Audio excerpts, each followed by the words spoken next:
Selamat malam semuanya untuk kalian menonton ini di malam hari, dan selamat siang semuanya untuk kalian menonton ini di siang hari.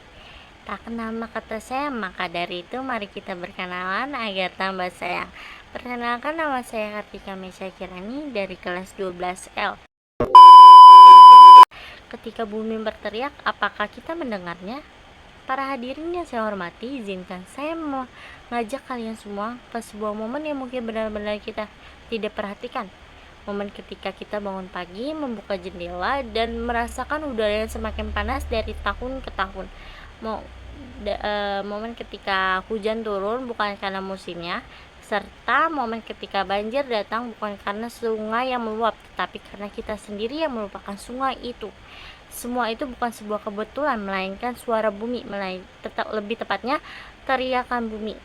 Hari ini saya berdiri di sini bukan untuk menakut-nakuti, melainkan untuk mengingatkan bahwa kita semua hidup di dalam babak yang paling genting dalam sejarah lingkungan. Babak yang tidak pernah ditulis oleh bumi, tetapi oleh manusia, oleh kita semua. Bumi sedang tidak baik-baik saja. Mari kita lihat fakta paling sederhana, yaitu bencana alam yang dulu kita anggap musiman, kini menjadi rutinitas.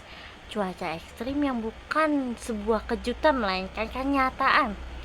Suhu global yang meningkat dari tahun ke tahun, kebakaran hutan yang terjadi di berbagai wilayah seperti Kalimantan, Australia, hingga Amazon. Es kutub mencair hingga permukaan laut terus menaik. Sampah plastik bukan hanya di daratan tetapi juga ditemukan di perut bumi. Yang paling mengerikan adalah bumi sebenarnya sudah memberi pengeringatan sejak lama, namun kita menutup telinga, mata, dan kesadaran. Masalah utamanya adalah kita lupa cara menjadi penjaga bumi. Dulu manusia adalah bagian dari alam, tetapi sekarang bumi bertindak seolah-olah sebagai penguasa alam. Kita menginginkan air bersih, tetapi kita membuang sampah limbah ke sungai. Kita menginginkan udara segar, tetapi kita membakar lahan.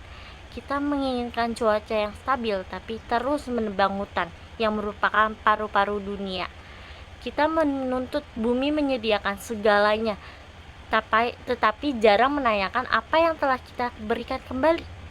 Momen yang terjadi belakangan ini, mulai dari polusi tinggi, gelombang panas ekstrim, gagal panen, hingga penyakit yang muncul akibat lingkungan yang buruk, merupakan hasil dari pilihan kolektif kita, bukan karena bumi yang kejam, melainkan karena kita yang lalai.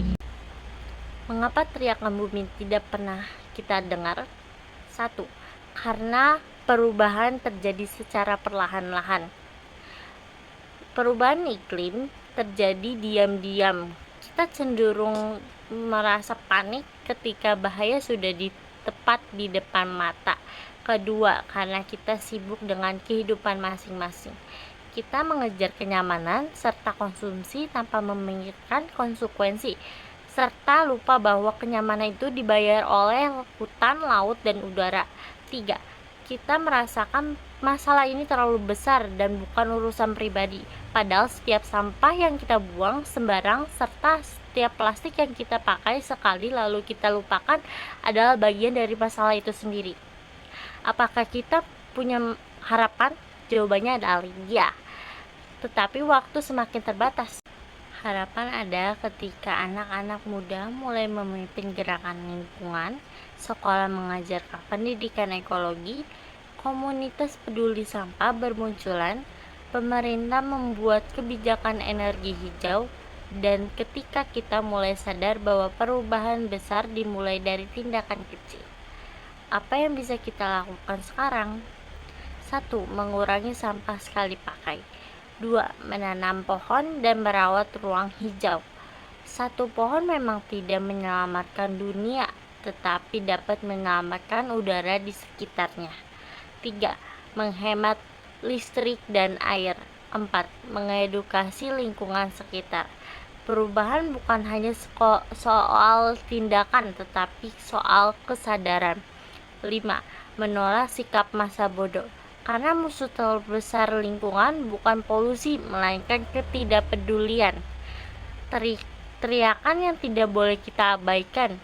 Hadirin yang saya hormati, bumi tidak memiliki banyak permintaan.